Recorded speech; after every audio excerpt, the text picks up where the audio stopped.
Avec les caucus des députés de 4 provinces de la RDC, il était question pour les speakers de la Chambre basse du Parlement de s'imprégner de différents problèmes et défis à relever dans les provinces de Kwilu, Mai-Ndombe, Kwango et Kinshasa, alors que l'Assemblée nationale s'apprête à examiner le projet de loi des finances exercice 2025 déposé récemment par la première ministre Judith Suminwa.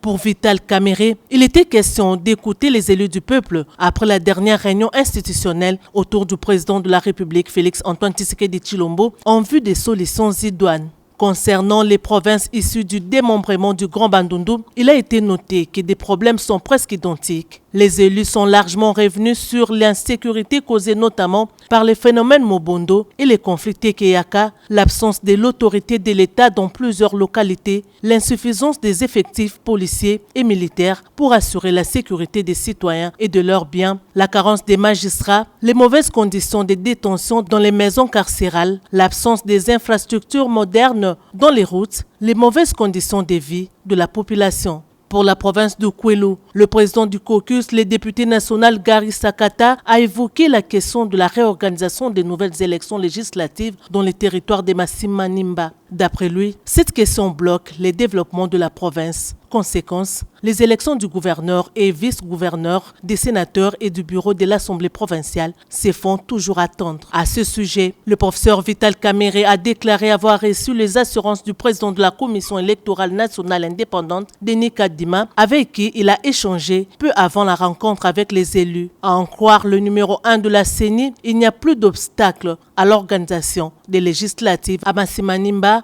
Kwilu, et dont le calendrier sera incessamment publié. Il a rassuré que le problème des fonds nécessaires qui s'est posé est en voie d'être complètement résolu. Concernant la ville-province de Kinshasa, les députés nationaux ont évoqué plusieurs problèmes dont l'insécurité avec la recrudescence du phénomène Kuluna, l'insalubrité, la dégradation de la voirie urbaine, la desserte en électricité et en eau potable qui constitue un véritable casse-tête dans plusieurs quartiers de la capitale, les embouteillages, la mauvaise conduite sur la chaussée des conducteurs des mototaxis et des taxibus communément appelés 207, la dépravation des mœurs pour ne citer que cela. Les élus de Kinshasa sont aussi revenus sur les phénomènes Mobondo qui touchent la partie est de la capitale. Les députés nationaux ont sollicité l'implication du président de l'Assemblée nationale pour des solutions idoines aux problèmes posés. Au cours de cette réunion qui a duré plus de 4 heures, concernant certaines questions, ils ont plaidé pour le déploiement d'une mission parlementaire dans les contrées concernées.